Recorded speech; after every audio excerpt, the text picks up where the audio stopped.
Okay, I think we are live. Hello, everybody who's joined so far. Got a very treat for you today. So we are going to be chatting to a sustainable finance expert live from COP26, talking about all things that's going on at the Climate Change Summit, talking about sustainable investing, green pensions, and all that good stuff. We'll be joined very, very shortly by our expert who's kind of on the way, waiting right now in the depths of COP26. So yeah, we'll just get her invited and then we will start very shortly.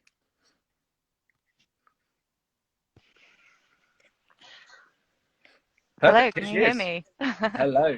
Hi Beth, how's it going? Yeah, it's great, thanks. How are you doing? Yes, I'm all good. I'm all good, thanks. I'm all good. Perfect. So I think we can make a start now. I think we've got a few people joined as well, which is amazing.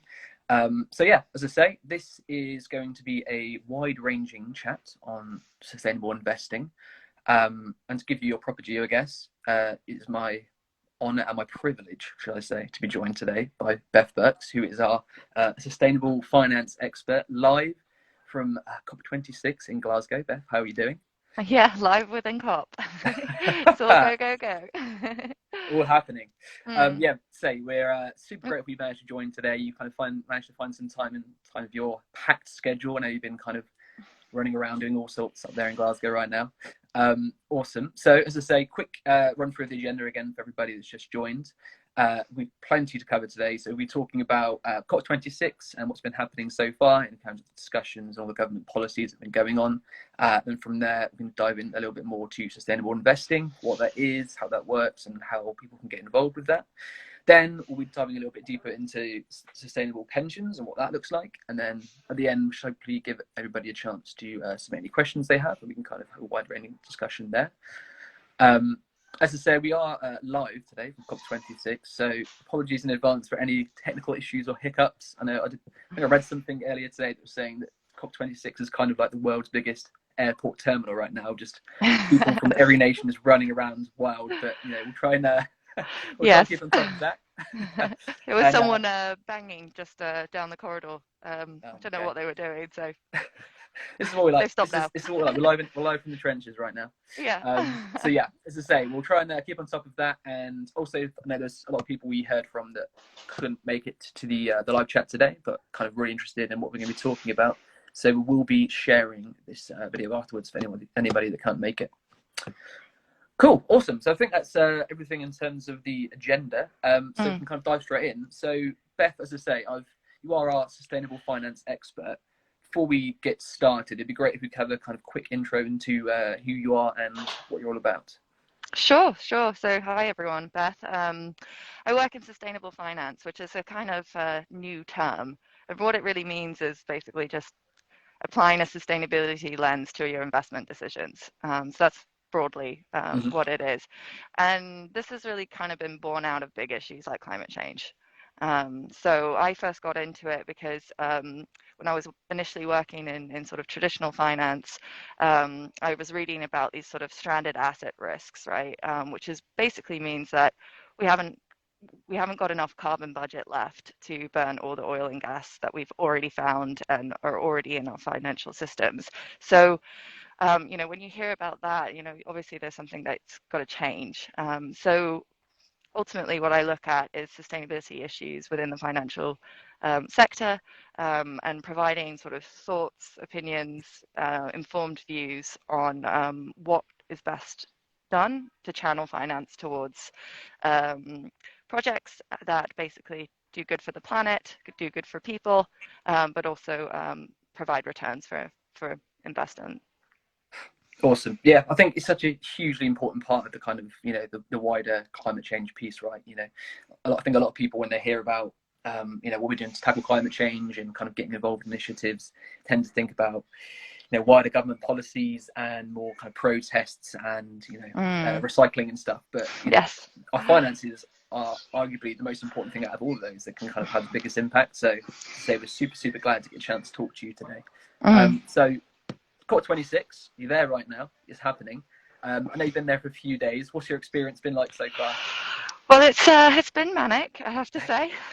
There's to just give you a bit of a flavour of what goes on. So there's the negotiations, and there's also loads of talks from every part of society. So the scientists are here, there are artists here, there are protesters here, there are parts of civil society, business, finance. And so at any one point in time, there's like more than 100 things that you could be going to listen to or take part in. So it's quite manic, but making your way through it and trying to be selective about what you see and trying to absorb as much information as possible before you get exhausted by the end of the day. Yeah, absolutely. Yeah, I can imagine there is plenty to do. Have you had like personal highlights so far, or any like talks you particularly enjoyed? Yes, I always try and go to at least one Indigenous communities talk to really hear from those that live within the Amazon rainforest, for example. Oh wow. So you can have the opportunity here to hear voices that you wouldn't normally hear within your sort of like our little bubbles that we all live in. And so, that's kind of powerful. And usually, they're really focused on making sure that both the climate agenda is linked to other agendas out there, such as improving health, for example.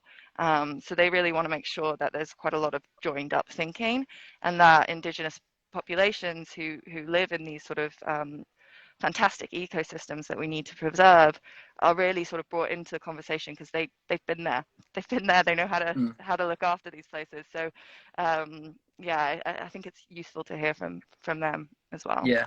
I mean, obviously the people, the kind of things that grab all the headlines most of the time are the kind of big government policies, what Boris Johnson's doing and saying, and if any kind of big companies are involved in new policies. But as to say, these are equally important, the kind of people that are actually feeling these effects of this that we don't really hear about, and I think often that can be the most powerful kind of stories we hear out of it as well.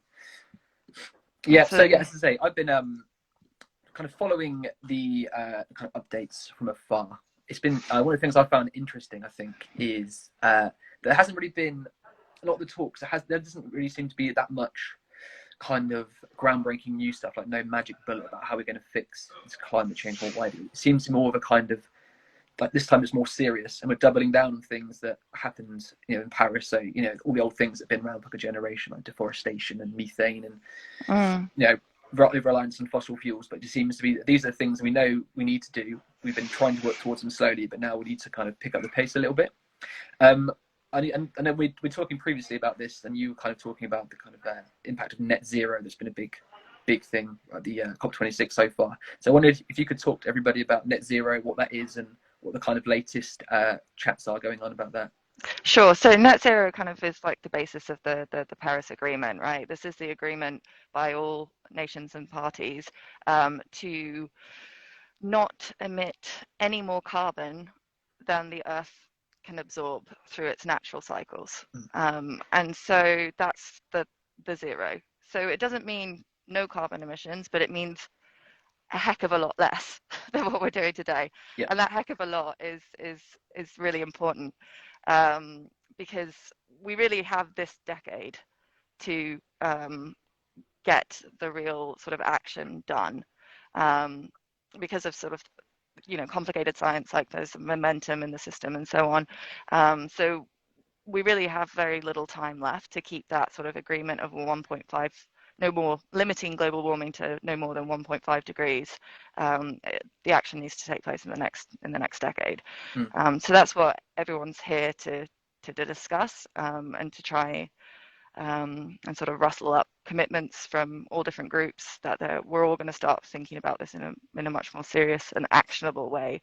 And that's really the final negotiations that they have to do here at COP. It's what's known as the Paris Rule Book.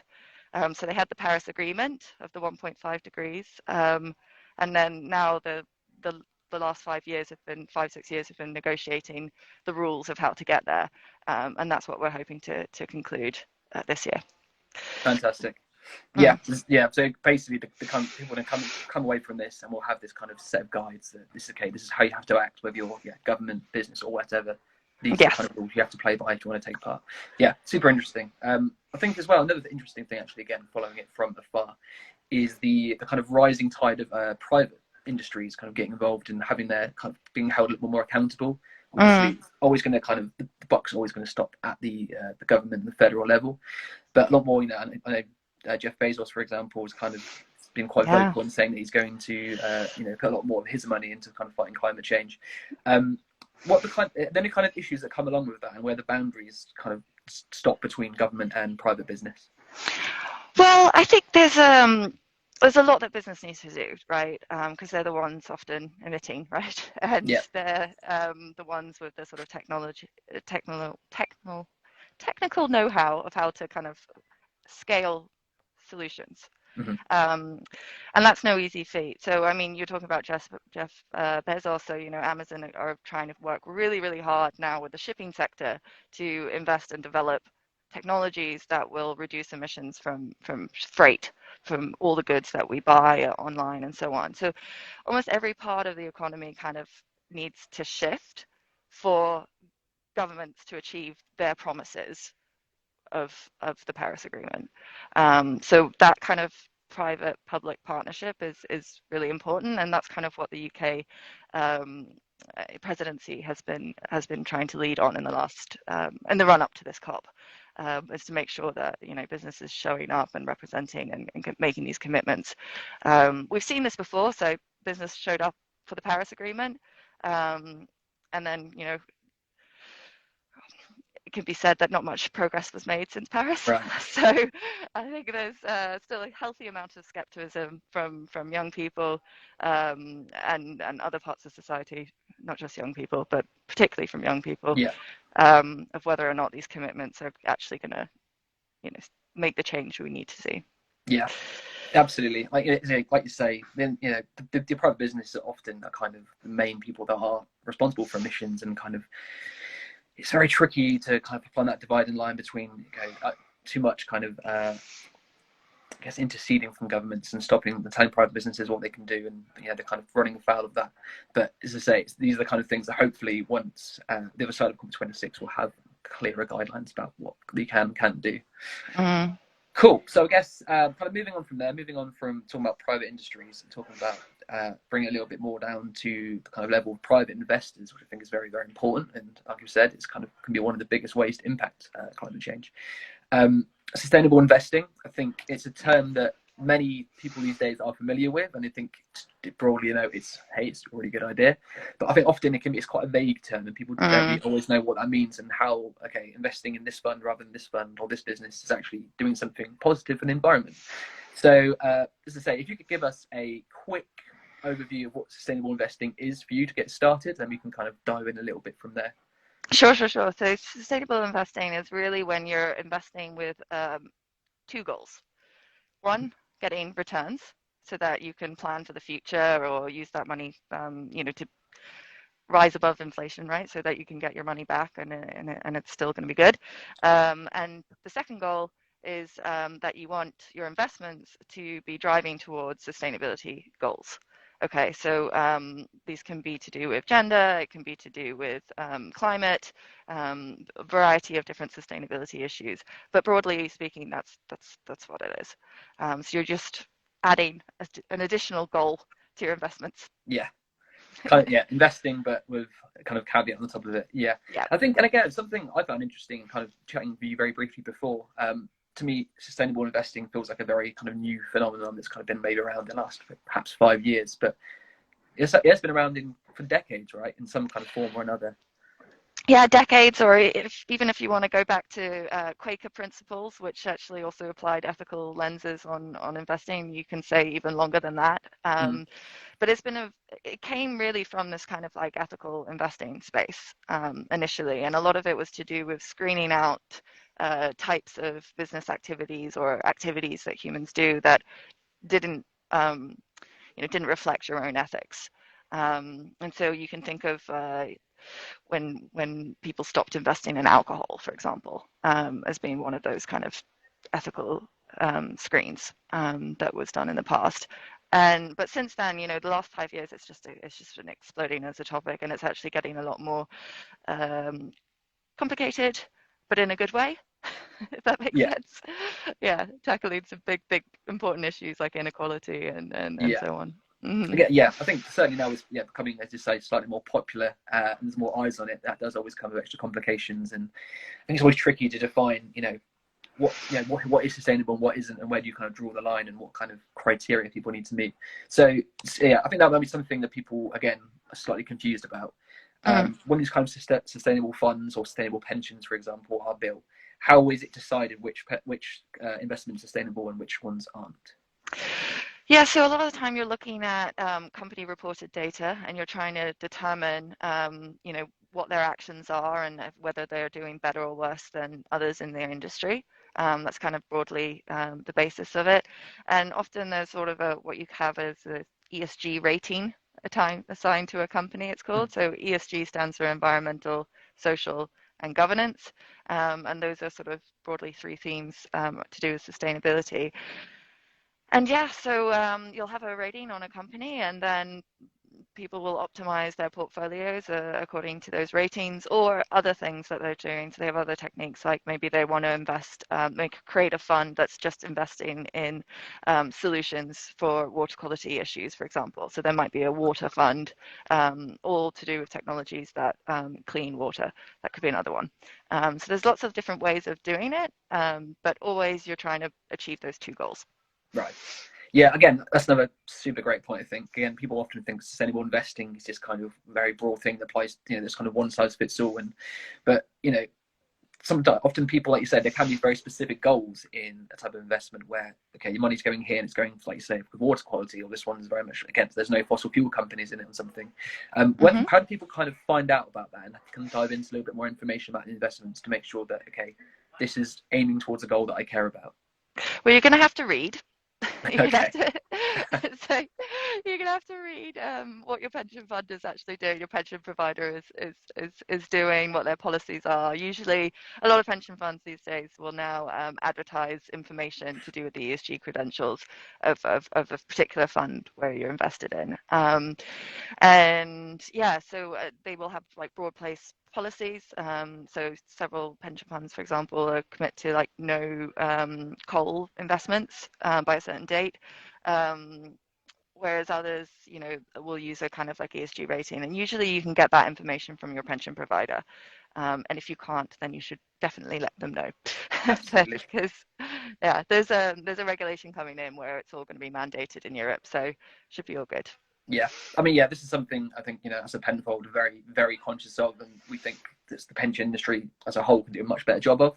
So we obviously have our sustainable investment plan that we use, and we have a kind of, when we were kind of trying to come up with this and launch this, we sat down and thought carefully about the kind of philosophy we wanted to approach it with. Like you say, sustainable investing comes in many different shapes and sizes.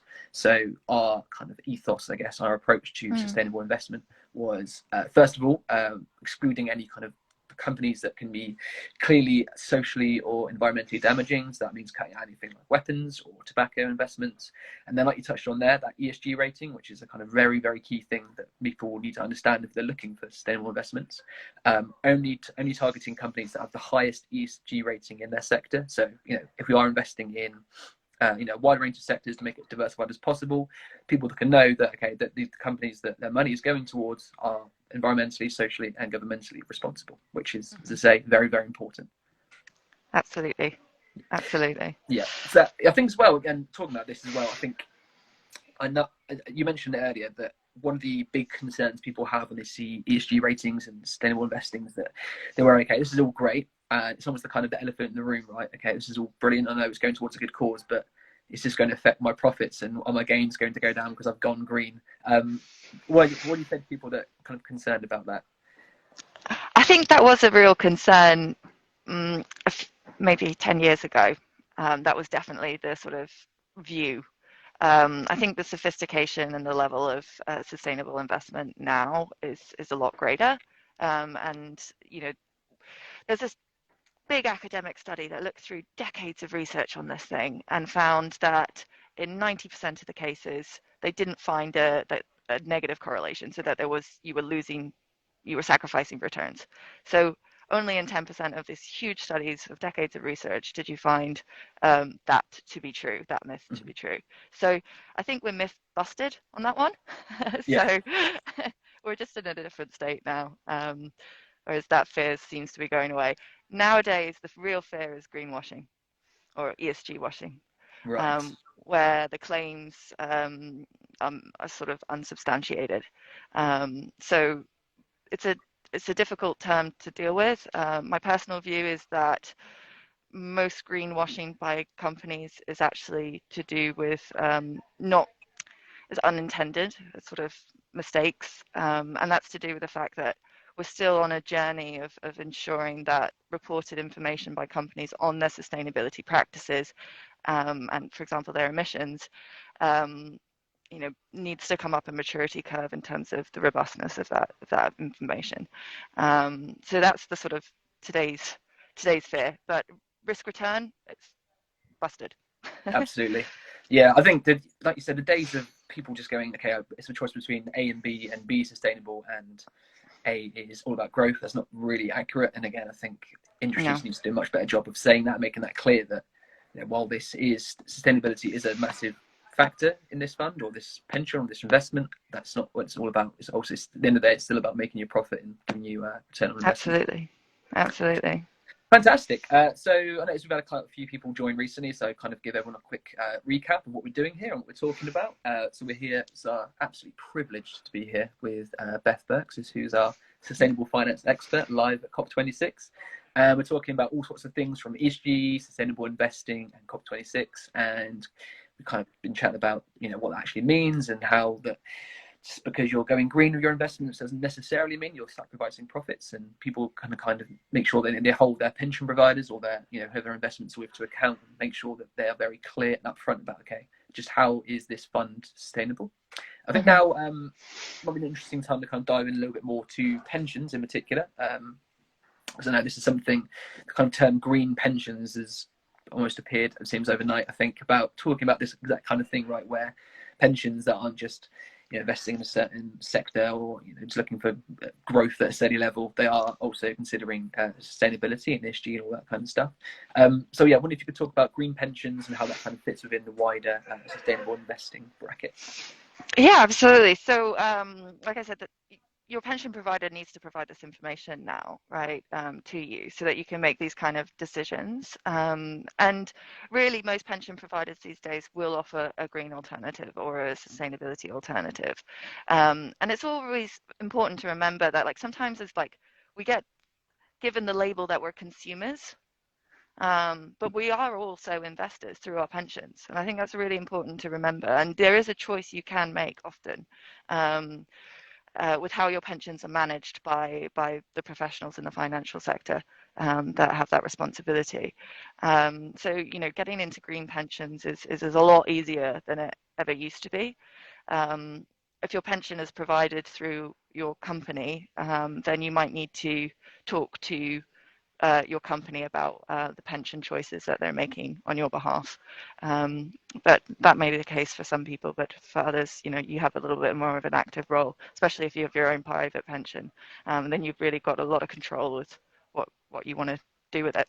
Absolutely. I think this is part of the reason why we started Penpod, right? That I think all these issues we've been talking about, where people aren't really sure, what sustainable investing is and how that impacts on investments, you can it's even worse for pensions, because I know in the past they've almost been seen as this kind of black box that, if you have a workplace pension, for example, you're putting a portion of your earnings every month into your pension, and you don't really know where it's going. You might have a little bit of information about which fund you're investing in, which arrives in like a pamphlet once a year if you're lucky. If you haven't moved addresses, it doesn't go to the wrong address, and that's kind of about it. And people don't really know how much is in there, where the money's going, and there's this real lack of engagement with the pension.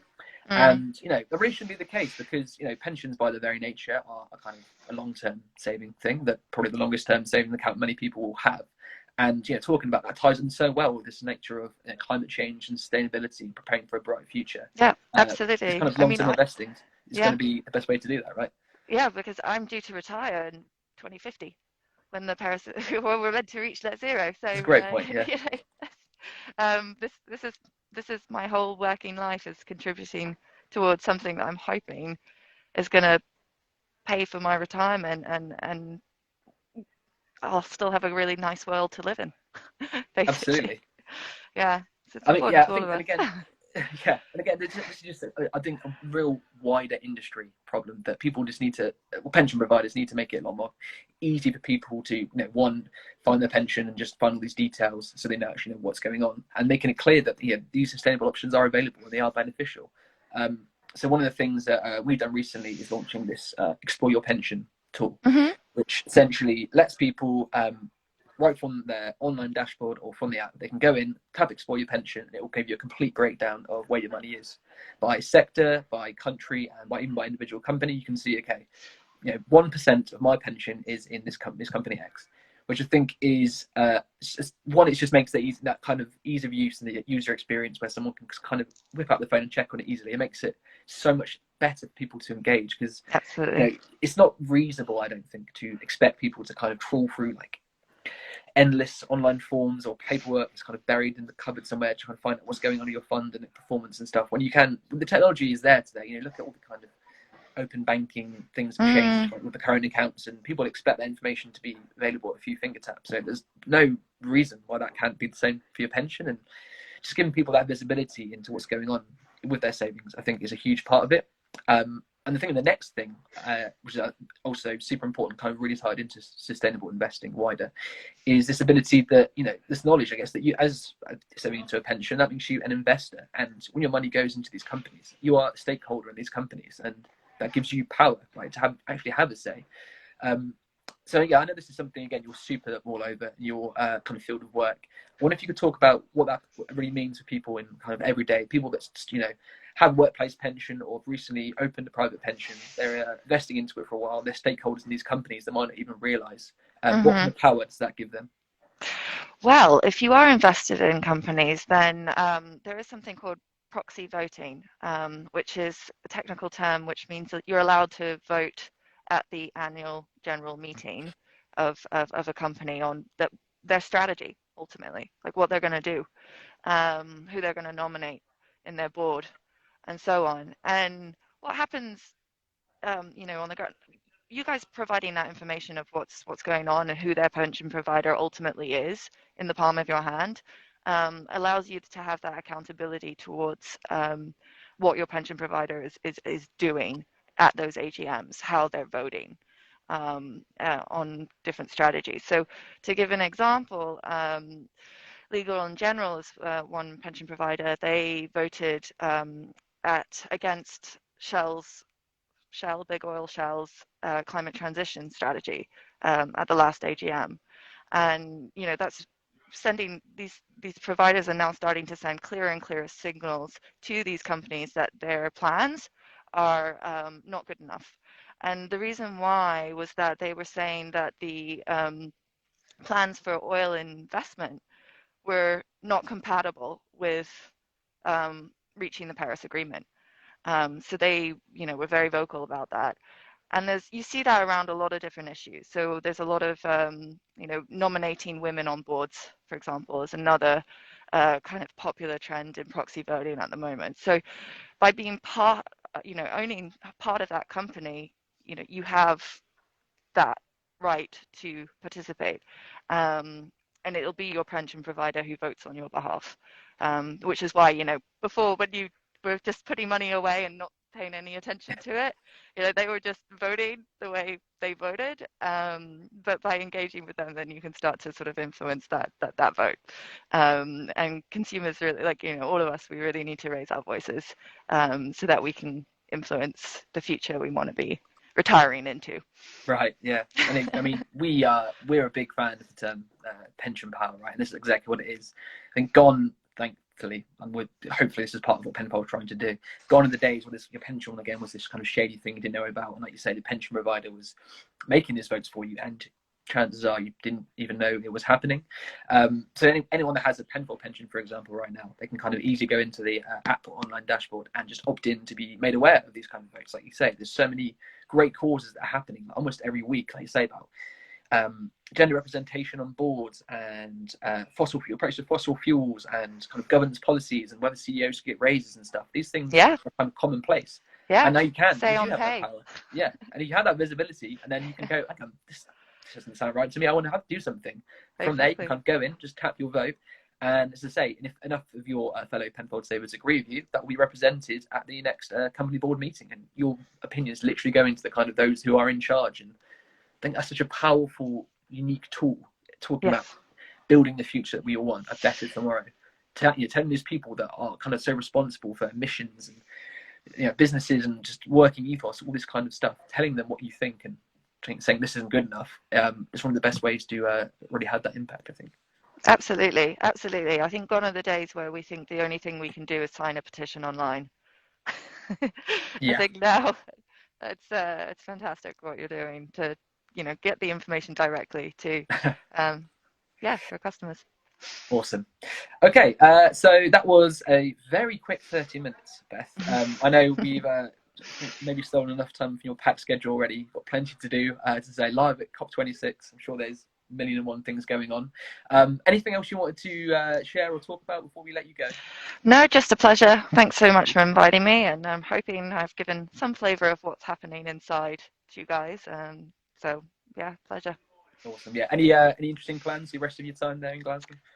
Yes, so the negotiations should be concluding in the next 48 hours. So we'll have the outcome then of whether or not it's been successful. So looking forward to that, hopefully. There's still a lot of optimism that it will be successful, the negotiations. And then, just getting back to learning about, all the various announcements that are coming out daily in terms of what businesses are committing to do. Yeah. Everybody can just kind of keep their eye on their news channels that'll be there kind of next Tuesday for the weekend. Expecting a lot of big decisions to be made. That's going to be super important for the next 3 years. Definitely.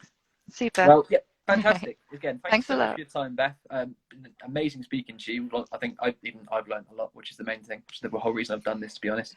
But we'll let you go now. Enjoy the rest of your time at COP26, and thank you very much. Thanks so much. Take care. Bye. Okay, everybody. Thank you all for joining our chat today. I hope you found it as illuminating as I did. If you have any questions or concerns or thoughts about what we've been talking about today, feel free to let us know. You can send us a message on Instagram or reach out to us across Twitter or Facebook as well, and we'll try and get back to you. As I say, there's plenty to kind of chat and talk about with sustainable investing. Also, if you have any Penfold savers out there that want to know a little bit more about this Explore Your Pension feature and the power to vote at company board meetings, as I say, just leave us a comment on Instagram, or even give us a message directly on our site, and we can let you know exactly how that works.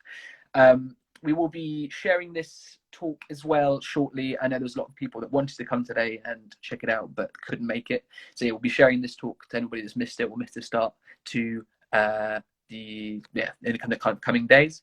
And I hope you've all enjoyed it as much as I have. Thank you all for your time, and we'll see you very soon. Okay, bye-bye.